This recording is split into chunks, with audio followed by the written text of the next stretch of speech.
Bonsoir à tous, j'espère que vous allez bien. Nous sommes le dimanche 22 janvier et nous allons parler des différents types de personnes que l'on rencontre au travail. Voilà, tout simplement. J'avais fait un podcast précédemment qui doit remonter déjà à 2-3 semaines concernant les différents types de personnes qu'on rencontre en soirée. Et je me suis dit ça peut être pas mal de parler de ceux qu'on rencontre au travail dans notre vie de tous les jours. Pareil, comme les précédents podcasts, je fais toujours une petite veille pour regarder un peu ce qui se présente et les différentes personnalités que les gens rencontrent, que ce soit des youtubeurs, des influenceurs ou même des articles. Et pour le coup, je vais vraiment m'en éloigner pas mal cette fois-ci parce que je trouve que les différentes personnalités qui étaient décrites sur internet, c'était pas forcément très bien précisé, c'était pas des personnalités auxquelles on va forcément s'identifier, c'était un peu vague. Il y avait des termes comme l'empathique, le leader. Alors, je trouve ça un peu et assez général. Je vais plutôt rentrer un peu je vais être un peu plus précise du coup sur les termes. Je vais aussi surtout parler de mon expérience personnelle. Alors, les différents types de personnes que l'on rencontre au travail. Alors, juste pour mettre un peu les points sur les i et les barres sur les t, du coup, j'ai dû avoir dans ma vie une 4, 5, 6 expériences à peu près, professionnelles, associatives confondues.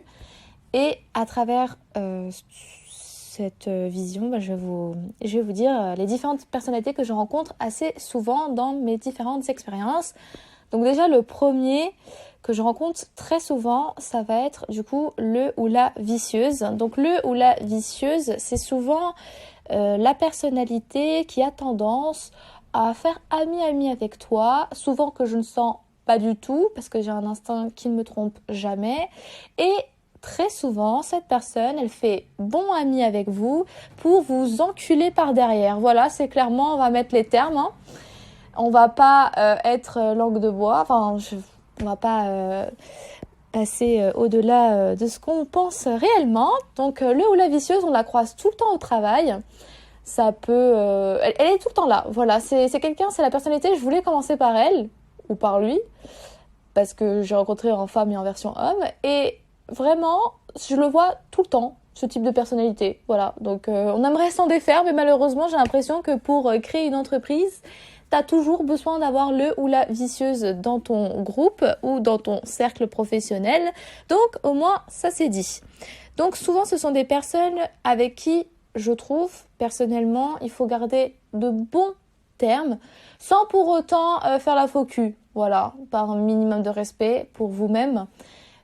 Faut pas se la mettre à dos parce que forcément, le ou la vicieuse se vengera à un moment donné. Il faut se la garder de côté, mais pas être trop proche. Donc, c'est toute une subtilité à avoir si vous arrivez à l'avoir en fait dans votre vie. Donc, déjà pour commencer, la première. La deuxième personnalité que je rencontre très souvent au travail, c'est le ou la séducteur. Alors, cette personnalité, je l'ai rencontrée, alors comment vous expliquer ? Je la rencontre pas forcément à tous les tafs, mais c'est quand même une personnalité qui, pour moi, m'a marqué un peu. C'est le genre de personne qui n'en a strictement rien à faire d'être dans un cadre professionnel. Il ou elle séduit tout ce qui bouge. Clairement, faut se dire les mots. Et le ou la séducteur, c'est comment appâter son public, c'est comment te faire travailler un peu plus, ou c'est comment te mettre à l'aise, en tout cas si tu ne te sens pas bien. Donc le ou la séductrice est toujours assez présent et c'est une personnalité qui je trouve est un peu comme un emblème dans un groupe. C'est celui qu'on titille, qu'on dit bah alors t'as couché encore à droite et à gauche et puis finalement t'es plus avec Jules, bah maintenant t'es avec Gérard, bah ça ne nous étonne pas, c'est le ou la séductrice. On le connaît, il est là, souvent il a des plans cul dans son entreprise. C'est pas le cas de tout le monde bien évidemment. Moi je connaissais dans mon ancien taf un séducteur notamment, et ce séducteur trompait sa meuf. Voilà, on va se dire les choses clairement. Et ce séducteur en question ne trompait pas au taf, mais trompait dans d'autres endroits, mais tout le monde était au courant. Donc tout ça pour dire qu'il y a toujours le ou la séducteur, et c'est aussi grâce un peu à lui ou à elle qu'il y a souvent une forme de commérage dans les entreprises.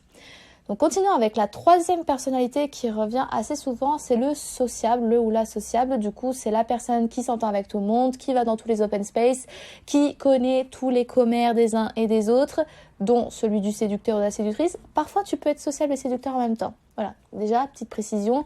C'est pas parce que tu es forcément une personnalité que tu n'en es pas deux. Tu peux même l'être deux ou trois. Et après, tout dépend de l'entreprise où tu es. La personnalité, je pense, s'adapte en fonction de son environnement. J'ai l'impression de parler d'un animal.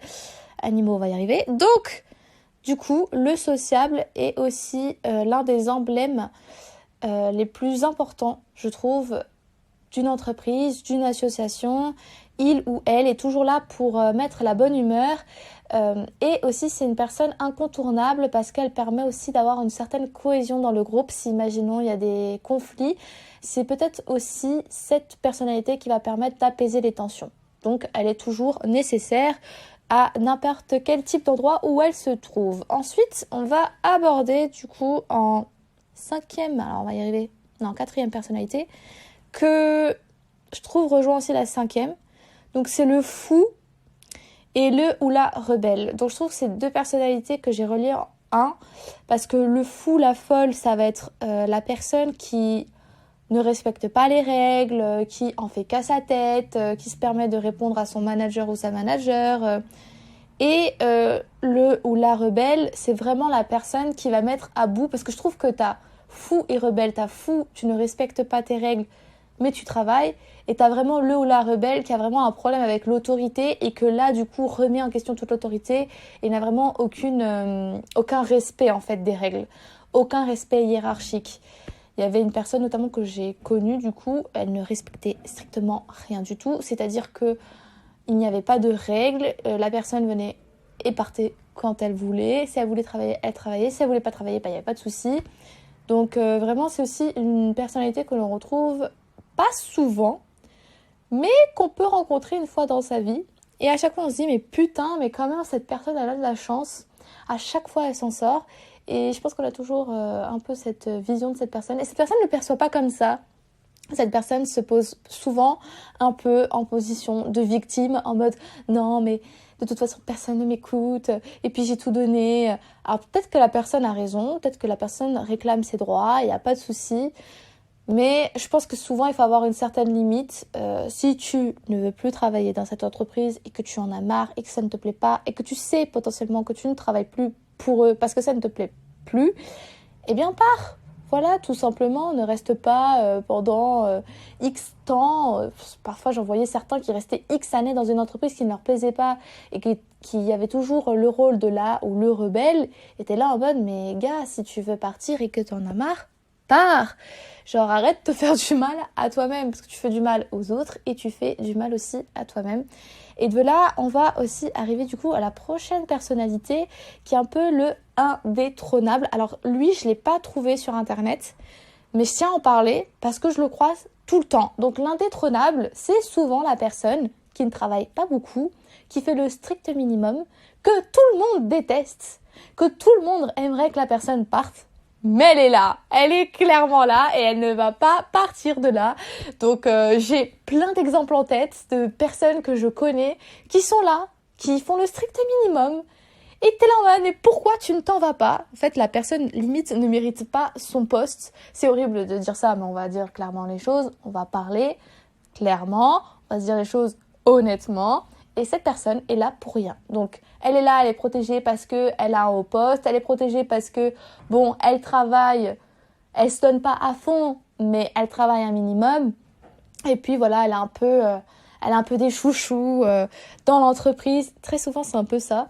Bon, c'est pas le cas partout, mais souvent, c'est le fait qu'elle est un peu chouchoutée et que la personne, on va pas la faire partir parce que, soi-disant, elle a un peu cette place de leader qu'on lui attribue, mais auquel je trouve elle ne va pas forcément y contribuer. Voilà.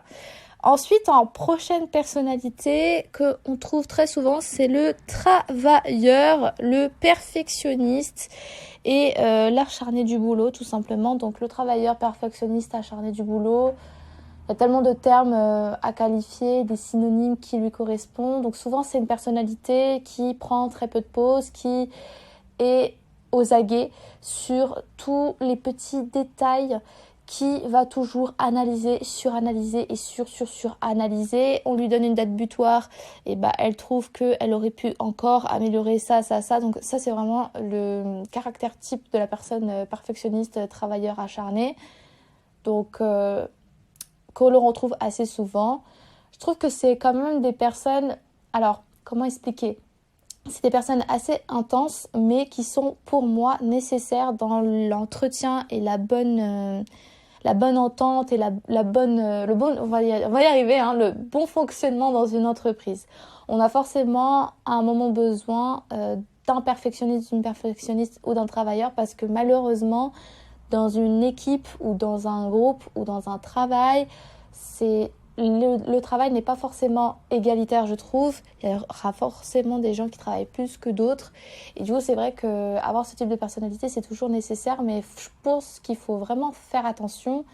Parce qu'à force d'être trop perfectionniste et à force d'être trop dans le détail, peut-être que cette personne s'essouffle et elle a l'impression d'avoir un peu beaucoup de poids sur les épaules. Donc ça, je pense que ça ne doit pas forcément être évident à gérer au quotidien.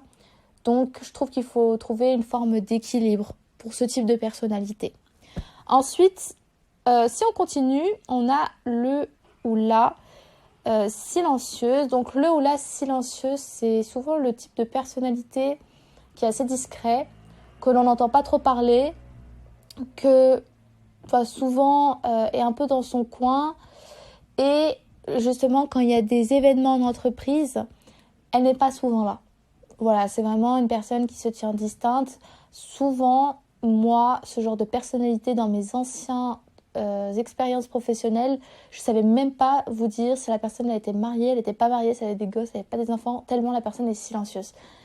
Et ça, je pense que c'est des personnes qui mettent une forme de distance entre le travail et le personnel, parce que, notamment dans mon ancien poste, dans mon ancien travail, je trouve qu'il n'y avait pas forcément de distance entre la vie personnelle et la vie professionnelle, et que du coup, je peux comprendre que ce genre de personnalité naisse pour mettre une forme de distance entre ta vie, ce qui est sujet au travail est au travail, ce qui est sujet au perso est perso. Donc, je peux comprendre totalement. Donc, après avoir un peu énuméré pas mal de personnalités que je retrouve en entreprise, du coup à travers le ou la vicieuse, le ou la séducteur, le ou la sociable, le ou la travailleur, le ou la bavardeur, le timide, le perfectionniste, la rebelle, on a toujours aussi celui qui s'en sort, qui est souvent quand même, on va pas se mentir, le leader. Alors le leader, c'est la personne qui sait trancher, qui prend les décisions, qui parfois je trouve le ou la leader, alors la personne taffe, je ne vais pas dire qu'elle ne taffe pas parce que ce serait mentir, la personne taffe, mais tu sens que le ou la leader, c'est la personne qui s'en sort bien, qui a cette aisance au niveau communicatif, on va y arriver, et qui du coup, c'est vraiment la personne indétrônable dans le groupe, parce qu'elle va apporter cet optimisme, elle va relancer les troupes, quand ça ne va pas, elle sera là, elle saura dire les mots adaptés, et je trouve que au-delà du travail de le ou la leader, il y a aussi une forme d'anticipation, une forme aussi de... Comment expliquer ? En fait, la personne, elle te sort les choses, elle s'adapte à son milieu, elle n'est pas prévisible, elle est assez imprévisible. Voilà, c'est le terme adapté, elle est assez imprévisible, elle s'adapte à son environnement et elle va vraiment dire ce qu'elle pense sur le moment, elle s'adapte en fait. Donc, c'est une personnalité qui est totalement importante, parce que sans cette personnalité-là, on ne pourrait pas trancher et prendre des décisions. Donc je pense que c'est vraiment certains groupes en fait devraient s'en procurer, parce que parfois je vois des groupes en fait qui rament pendant des heures et des heures parce qu'ils ne savent pas prendre une décision, et que tu n'as pas une personne dans le groupe qui va se positionner en tant que leader pour en ayant peur en fait de blesser certaines personnalités, alors que dans la vie, il faut trancher quoi. Donc, au-delà des différents types de personnalités que l'on rencontre au travail, je me suis fait un petit test, parce qu'en gros, il existe plusieurs tests qu'on vous fait passer, que ce soit en entretien ou même en dehors de vos entretiens, dans un cadre universitaire, pour savoir le type de personnalité que vous avez et pour anticiper un peu sur, par exemple, les domaines. Est-ce que vous êtes plutôt quelqu'un de logique? Est-ce que vous êtes plutôt quelqu'un de créatif? Et du coup, on va vous orienter un peu vers certains types de travail que d'autres. Donc voilà. Et du coup, en réalisant quelques recherches sur ce thème-là, moi je vous conseille du coup de réaliser le test de personnalité, donc CES Personality, qui est sur internet et qui vous permet d'avoir un peu plus d'informations sur vous et de mieux vous comprendre sur votre manière de travailler et votre fonctionnement. Parce que parfois j'en vois certains qui s'orientent vers quelque chose qui ne leur correspond pas du tout. Et parfois, l'air de rien, juste faire un test de personnalité, ça te permet de te dire « Ah bah oui, c'est vrai que je suis un peu comme ça ». Et avoir de la distance sur soi-même, c'est pas forcément évident. Au-delà de ça et de ce test de personnalité, moi je n'ai pas passé parce que je le passe tous les ans et je n'en peux plus. On le demande partout, que ce soit au boulot, que ce soit à l'école, je n'en peux plus. Le seul souvenir que j'ai, c'est que au niveau de la test de personnalité, c'était plutôt un caractère plutôt créatif, imaginatif. Et de là, j'ai trouvé aussi un autre test qui s'appelle le test DISC. Alors, je ne sais pas si je le prononce bien, mais c'est le modèle DISC. Donc, le modèle DISC, en gros, c'est 4 types de profils qui existent sur le marché. Donc, c'est soit tu es dominant, influent, stable ou conforme. Alors, vous allez me dire, mais qu'est-ce que tu nous racontes? Donc, en gros, ces 4 catégories, pour vous expliquer un peu, c'est ce qu'on appelle en fait un peu un cercle du groupe parfait avec lequel vous devriez travailler. Donc en fait, si imaginons vous avez un travail de groupe à faire avec 4 personnes, il faut que vous trouviez 4 personnes avec ces 4 types de personnalités pour avoir un fonctionnement et un travail d'équipe qui soit qualitatif. Donc on va pas forcément, imaginons que vous avez 4 créatifs, on va pas mettre les 4 créatifs ensemble. On va mettre plutôt une personnalité logique avec une personnalité créative, une personnalité rationnelle, etc., etc. Donc juste pour revenir au modèle du DISC, donc c'est un cercle avec ces 4 personnalités qu'on devrait du coup réaliser pour performer soi-disant dans les entreprises. Donc vous allez me dire c'est quoi du coup ces différentes lettres, on va y arriver. Donc D, c'est dominant, donc c'est plutôt une personnalité, comme je vous l'avais un peu expliqué, je trouve qu'il s'associe notamment au leader, donc plutôt direct, déterminé et dans l'action. Ensuite, on a le I du influent, donc qui est plutôt enthousiaste, coopérant et qui va vraiment penser du coup à la cohésion et au bien-être de l'équipe. Dans le S, on a la personnalité qui est plutôt stable, coopérant, sincère, et qui va un peu recadrer les choses si par exemple ça va un peu dans tous les sens. Voilà. Et ensuite, la dernière personnalité, c'est le C du conforme qui est plutôt attentionné, prudent et consciencieux. Donc, ces 4 personnalités, je trouve ça assez intéressant et c'est un test du coup que j'ai réalisé avant de réaliser le podcast que je vous conseille aussi de faire. Si imaginons vous voulez créer votre propre entreprise, ça peut être pas mal de faire ce test et de vous dire bon, ok, si j'ai envie de créer mon entreprise avec ce type de personne, est-ce qu'elle me correspond ou pas? Si je rentre dans telle équipe l'année prochaine, est-ce que vraiment je serai à l'aise ou non? Et déjà, l'air de rien, ça va vous donner des pistes et des réponses sur le fait que vous serez épanoui ou non. Un exemple concret, j'ai eu il y a déjà 2-3 ans un entretien avec 2 personnes, donc c'était sur 2 postes différents. Et en fait, je n'ai pas choisi mon poste en fonction en fait en fonction des missions, on va y arriver, parce que les 2 missions me plaisaient, mais j'ai choisi mon travail du coup en fonction de la personnalité de la personne. En fait, j'ai senti déjà dès l'entretien que ce type de personne allait être de telle manière, elle allait travailler de telle façon, et j'ai senti que l'autre, ça allait être un peu différent. Donc, j'ai vraiment choisi en fonction de la personne avec qui je pense, qui m'aurait le plus, qui serait le plus en fait assortie à moi, qui me correspondrait plus. Il y a une forme en fait un peu, je trouve, de compatibilité. Quand vous exercez plusieurs expériences professionnelles, vous comprendriez que vous êtes plus à l'aise sur certains domaines, que peut-être vous aimeriez être dans une petite structure, dans une grande structure, vous aimeriez être indépendant ou sous quelqu'un. Donc ça, c'est propre à soi. Et se connaître, réaliser des tests de personnalité et aussi savoir un peu quel type de personne vous êtes au travail, ça vous aide pour les prochaines années à venir. Voilà. Après, bien évidemment, ça dépend. Vous pouvez très bien être leader dans une entreprise et ne pas l'être dans une autre entreprise. Ça, c'est totalement normal. Mais c'est à vous de savoir si vous êtes plus à l'aise dans tel type de structure ou non et que vous soyez le plus épanoui dans votre vie. Sur ce sera sur le mot de la fin sur lequel on restera, c'est le fait que vous soyez épanoui dans votre cadre professionnel, peu importe la personnalité que vous avez. Je vous souhaite une très belle soirée, à bientôt, belle soirée!